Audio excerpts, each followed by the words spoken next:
ऋषि मुनियों ने पुरानी महाराज को रोक दिया। महाराज आप कहते हैं मंत्र सरल है, एग्री।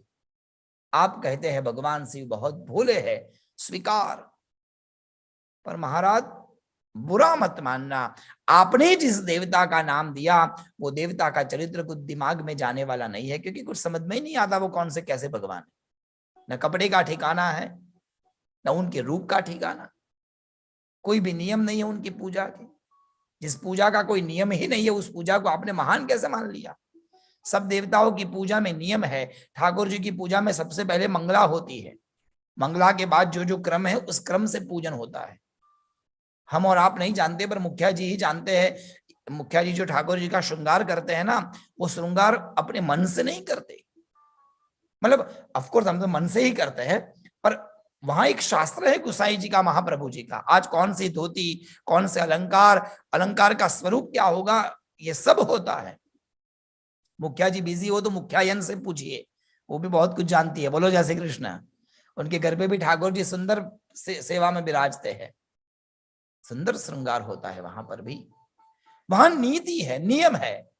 मां दुर्गा की पूजा के भी कई नियम बनाए गए हैं। दुर्गा की पूजा करते समय, यज्ञ करते समय शुद्धि और बहुत सारी आवश्यकता होती है।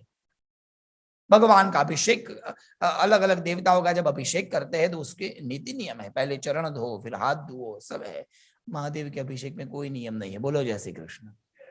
कोई पहले दूध चढ़ाओ तो भी चलेगा, पहले पानी चढ़ा दो तो भी नो प्रॉब्लम। और कई बार तो ऐसा होता है महादेव के मंदिरों में, एक आदमी आता है, जल चढ़ाता है, दूध चढ़ाता है, पानी चढ़ाता है, बिल्व पत्र चढ़ाता है। बिल्व पत्र चढ़ाकर भगवान का श्रृंगार करते हैं। ये उठ के जाता है, फिर दूसरा आता है, पानी चढ़ाता है, दूध चढ़ाता है, बिल्व पत्र, फिर चला जाता है। कोई काले तिल चढ़ा देते हैं, कोई कुमकुम चढ़ा देते हैं, सब कचरा गंदा कर देते हैं। हमारी भाषा में ये कचरा गंदा नहीं है, यही महादेव की पूजा है, यही उसका रूप है। पंडित जी बहुत गंदा लग रहा है।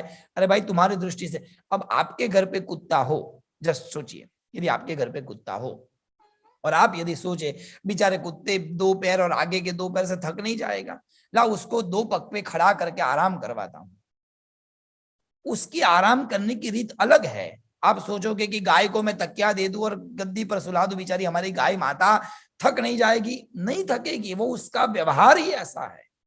हम जैसे सोते हैं तकिया लेकर, वो उनकी सोने की रीत अलग है।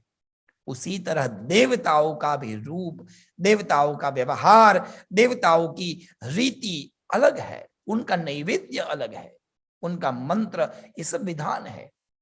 क्योंकि महादेव समाधि में रहते हैं। जब उन पर जल चढ़ाते जाते हैं, आदमी आते आते शिवलिंग पर पूजन करता जाता, यही उसका रीत है।